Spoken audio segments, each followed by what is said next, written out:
guys, welcome to another recap of American Idol. This night, they are in Houston, Texas. Alright, so first up was a really melodramatic, I don't even know how to describe him, but he was 25 years old and his name was Fang Vu. He likes to sing female pop. Does that give you any indication of how his audition went? He was very emotional and he had some sweet dance moves. If you're Napoleon Dynamite, the judges they weren't really feeling him. Maybe if he had opened his eyes, I don't know. He just seemed really out of it. I'm not even going to say much about him because I'm not even sure he was in control of all his brain cells. He did have sweaty hands though, and Ryan Seacrest was like, ew, your hands are sweaty. I'm sorry. I hate sweaty hands too. Alright, so then there was some bad auditions. There was a lisper, there was a queen, there was two Scotty McCreery wannabes, and then Skylar Lane showed up. She's 17 years old and she killed her first deer when she was 15. When she was 15, she killed her first deer. Yeah. I wonder how that would have went down if the deer had a rifle. Just saying. Alright, so her voice was really good. She made it through. She's just another country singer. Alright, Bailey Brown up next, 21 years old. She first auditioned in season 6 and she made it through to Hollywood. And now she's back after 5 years. So, and she was cut in Hollywood. It was her in the group round with two Jersey girls. Gee, I wonder if it was Snooki and Jay Wow. Anyway, she was pissed that she got cut and those other girls made it through. She had a beautiful voice. It's a yes, duh. My only question was what took her 5 years to come back? Next up, Christine Osorio, 28 years old. That means it's her last chance to audition. She's got 3 kids now. Yeah.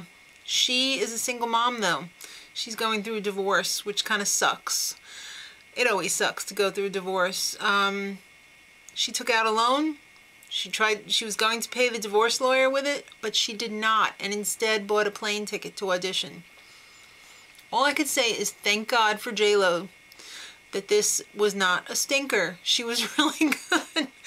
If she was a stinker and J-Lo had to be like, oh my God, I just heard your story and now I have to say no, she probably would have had a mental breakdown. She is not good at saying no. Alright, so they had a big hubbub about how the judges didn't agree. Steven and Randy were always like, yeah. No, I'm sorry. They were always like, no. I don't know. Who cares? They didn't agree. And I think it's because Jenny's got lower standards. Hello, auto-tune. So Linda Williams, her highlight, her claim to fame on American Idol, she's 20 years old, was that after her audition she blurted out, oh my God, and I'm about to pee myself, and Steven Tyler was like, okay, go ahead. Yeah, it's about what I would expect. So it was a yes for her. Alright, then was Alejandro Cazares up next, 26 years old, and he is the revolution. When he said his girlfriend didn't wish him luck because she can't support something that she didn't believe in, it's kind of a dead giveaway that it's gonna suck. So he was really bad and he got down on his knees and begged and it was so pathetic. They had to have the big shaved ape come in and escort him out. It was a no. They didn't change their minds. But then to bring the show up, J-Lo showed up in a belly shirt. That's what I want to see, is a 40-something-year-old mom of twins show up in a belly shirt somewhere. J-Lo, have a little respect for yourself and for your kids. A belly shirt, really? I mean, I know you're in good shape, but a belly shirt, it makes you look cheap. Alright, so Cortez Slaw was up next. I think that's probably about the worst name I've ever heard for a performer. 20 years old. It's right up there with Engelbert Humperdinck. He was okay.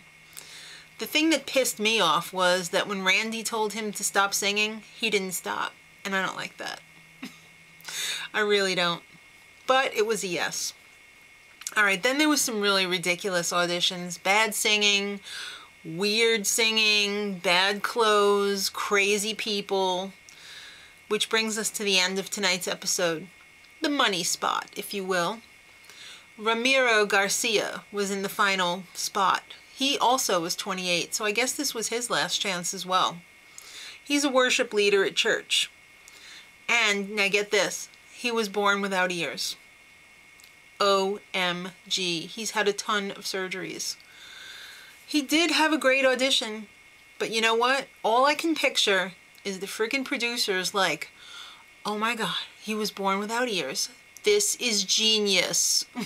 Get him on the show. He made it through, but you know what? He was good, so it didn't matter, but I could just picture those damn producers. Oh, this is such a sob story. It kind of was a sob story at the end because he went outside and his family was there and everybody was emotional and everything. Those producers were right. All right, next time they're going to Portland, Oregon. Cannot wait. That's one of my favorite places that is on my list to visit because it is beautiful. So kids, till next time, much love.